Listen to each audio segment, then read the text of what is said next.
Assalamualaikum warahmatullahi wabarakatuh. Perkenalkan nama saya Nijar Fajar Rifanial dengan NPM 22.291.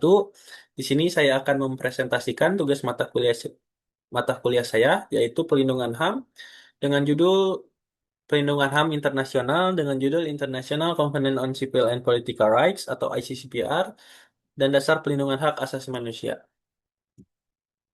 Dimulai dari pengertian ICCPR, International Covenant on Civil and Political Rights atau ICCPR adalah perjanjian internasional yang menetapkan standar hukum untuk melindungi hak-hak sipil dan politik setiap individu. ICCPR diadopsi oleh Majelis Umum PBB pada 16 Desember 1966 dan mulai berlaku pada 23 Maret 1976. Komponen ini menjadi salah satu instrumen utama HAM internasional bersama dengan UDHR dan INCES CR. Lalu ada tujuan ICCPR, yakni ICCPR ini bertujuan untuk menjamin perlindungan terhadap hak-hak sipil dan politik, mendorong negara untuk menghormati dan menegakkan hak asasi manusia, serta memastikan adanya keadilan, kebebasan, dan kesetaraan bagi setiap orang tanpa diskriminasi. Lalu adapun sejarah dan pembentukan ICCPR. Setelah berakhirnya Perang Dunia II, dunia menyadari perlunya perlindungan universal terhadap hak asasi manusia. Perserikatan Bangsa-Bangsa atau PBB kemudian menyusun Deklarasi Universal Hak Asasi Manusia atau UDHR pada tahun 1948 untuk memberikan kekuatan hukum yang mengikat. Dua komponen utama disusun yaitu ICCPR dan ICS-GR. Kemudian struktur dan isi pokok ICCPR ini terdiri dari mukadimah dan 53 pasal yang terbagi dalam 6 bagian utama. Komponen ini mencakup hak menentukan nasib sendiri, kewajiban negara dan dalam menghormati dan menjamin hak asasi manusia, serta berbagai hak sipil dan politik seperti hak hidup, kebebasan berpendapat, kebebasan beragama, dan perlindungan terhadap diskriminasi.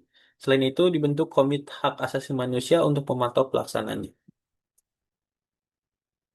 Hak-hak yang dilindungi dalam ICCPR sendiri yaitu ICC, ICC, IC, ICCPR melindungi berbagai hak dasar seperti hak untuk hidup, hak atas kebebasan dan keamanan pribadi, hak untuk tidak disiksa, hak atas keadilan, serta hak kebebasan berpikir, beragama, dan berpendapat. Komponen ini juga menjamin hak untuk berkumpul, berserikat, dan berpartisipasi dalam kehidupan politik. Setiap bentuk diskriminasi dan pelanggaran terhadap hak-hak tersebut dilarang. Lalu adapun implementasi ICCPR di Indonesia. Indonesia meratifikasi ICCPR melalui Undang-Undang Nomor 12 Tahun 2005. Langkah ini menunjukkan komitmen nasional terhadap perlindungan hak asasi manusia. Berbagai kebijakan seperti pembentukan Komnas HAM, reformasi hukum dan jaminan kebebasan berpendapat menjadi bentuk implementasi dari konvenan ini di tingkat nasional. Lalu adapun tantangan dan relevansi ICCPR di era modern. Penerapan ICCPR dalam menghadapi tantangan seperti pelanggaran kebebasan berekspresi, penyiksaan, dan diskriminasi terhadap kelompok minoritas di era digital, isu privasi, ujaran kebencian, dan kebebasan di media sosial juga menjadi sorotan penting. ICCPR tetap relevan sebagai dasar hukum global dalam menjaga keadilan dan martabat manusia. Lalu ada tantangan, lalu ada terakhir kesimpulan di mana ICCPR sendiri merupakan instrumen hukum internasional yang memiliki peran penting dalam perlindungan hak-hak sipil dan politik. Konvenen ini menegaskan tanggung jawab negara untuk menghormati, melindungi, dan memenuhi hak asasi manusia bagi Indonesia. ICCPR menjadi dasar penting dalam memperkuat demokrasi, penegakan hukum, dan penghormatan terhadap hak asasi manusia.